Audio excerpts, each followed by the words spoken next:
Nenek itu yang sedih dengan menangis, nggak berhenti dari doanya kecuali bumi membuka dan semua kerajaan dan isinya ditelan oleh bumi dan rata. 3 perkara penting di dalam hidup manusia. Manusia hidup perlu 3 ini. 3 perkara penting di dalam hidup manusia. Manusia hidup perlu 3 ini. Apa yang pertama? As-silah. Orang hidup harus punya pedang. Kalimat pedang ini digunakan karena dulu itu kan artinya adalah senjata. Jadi orang itu hidup harus punya senjata, karena dulu kan senjatanya cuma pedang, nggak ada pistol. Orang hidup harus punya senjata. Kenapa? Untuk menjaga diri. Ada apa-apa dia punya senjata. Kalau hidup nggak punya senjata bahaya.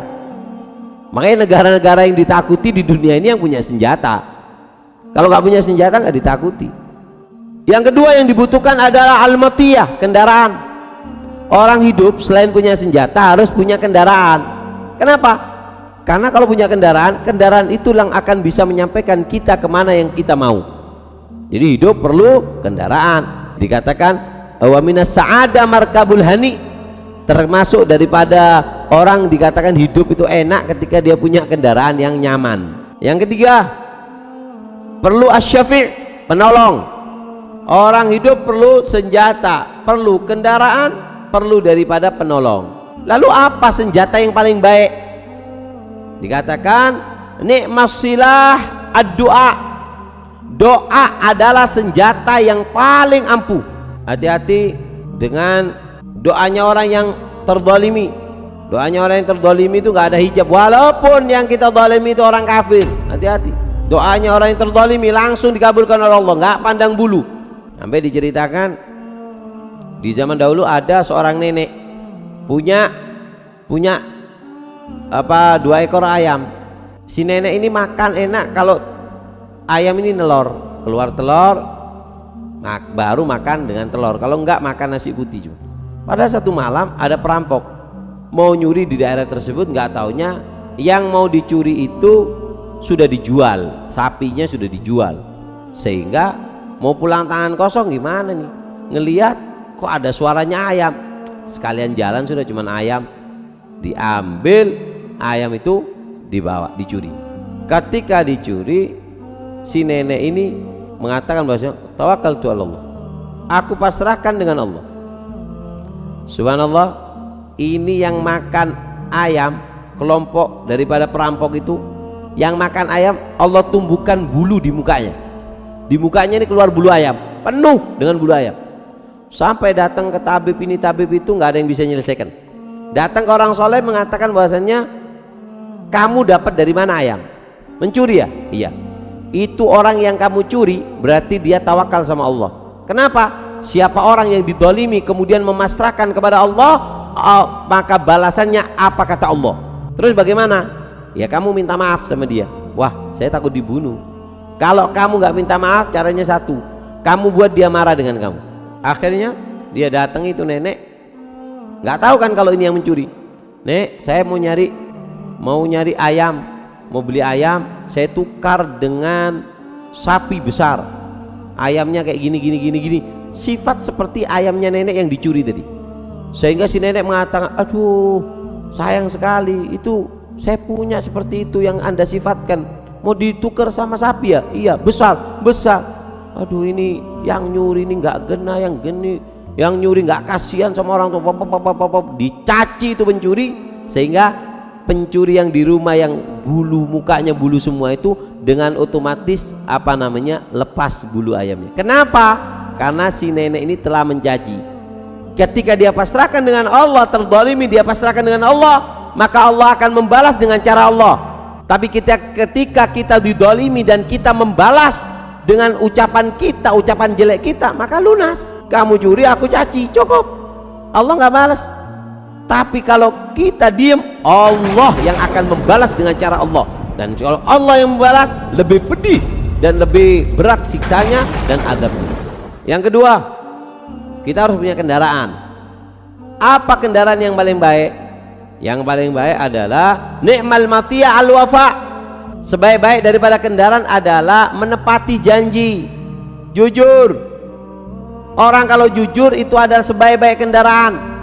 kendaraan yang baik itu bukan kendaraan yang mahal dari kelas Alphard atau Alpukat atau apa, bukan. Orang kaya, bos-bos itu nggak perlu orang yang pangkatnya tinggi, S1, S2, S berapa, kuliah di sini, kuliah di sana, keluar negeri, atau keluar dunia, kuliahnya di planet Pluto, kuliahnya di Pluto. Tapi kalau dia nggak wafa, nggak jujur, nggak dipakai. Kita lihat orang-orang kaya itu, kebanyakan make orang yang jujur, walaupun tukang nyari barang bekas, tapi kalau jujur dipilih, karena ini orang amanat, ditaruh, disuruh jaga keluarganya, disuruh jaga anaknya, disuruh jaga keuangannya. Kenapa? Jujur. Tapi kalau orang berkhianat, nggak jujur, nggak mulia hidupnya, hina. Apa keuntungan yang kamu dapatkan ketika kamu berkhianat? Sedikit, akhirnya selama-lamanya kamu hina. Jadi sangu modal utama kita adalah jujur. Kamu kalau jujur bisa sukses tanpa modal, minjem sana minjem sini akan dikasih. Tapi kalau kamu nggak jujur, minjem sekali nggak dibayar-bayar, sudah nggak dibayar tapi nggak disapa orangnya, akhirnya nggak dipakai, nggak disenangi. Kamu jujur. Ni'mal matiyah al-wafa, kendaraan yang paling baik, yang paling bagus adalah jujur. Kalau kamu jujur, kamu akan jujur itu yang akan membawa kamu kepada derajat yang tinggi dan kesuksesan yang tidak bisa ditempuh dengan pangkat, predikat-predikat dari profesor ataupun nggak bisa ditempuh. Bisa ditempuhnya cuma dengan jujur. Nah, yang ketiga, manusia hidup perlu penolong. Siapa penolong yang paling baik? Bukan manusia, bukan jin. Ni'mas syafi al-buka, sebaik-baik daripada penolong, bodyguard yang paling baik adalah air mata. Hati-hati dengan orang yang menangis karena kejelekan kamu, karena kezaliman kamu. Wadam wajal ajal min jabal, surif sadaqah min dahab au ta'am. Air mata kalau sudah netes, itu orang sodako satu gunung emas kalah dengan tetesan air mata nanti di hari kiamat. Dikatakan ada seorang raja, dia ini punya kerajaan, di sebelahnya ada rumahnya nenek tua. Mengatakan, gal, itu rumah nenek itu gusur.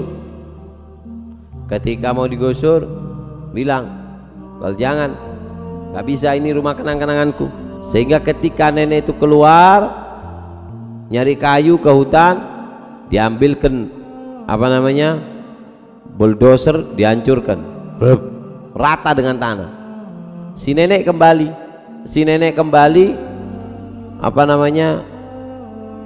berseru, kemana rumahku ini?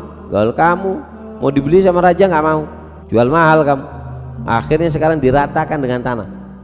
Apa kata nenek?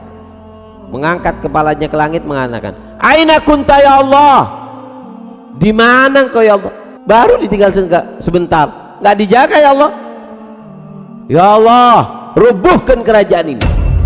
Nenek itu yang sedih dengan menangis, nggak berhenti dari doanya kecuali bumi membuka dan semua kerajaan dan isinya ditelan oleh bumi dan rata. Hati-hati, karena bodyguard, penolong yang paling tangguh dan ampuh adalah tetesan daripada air mata.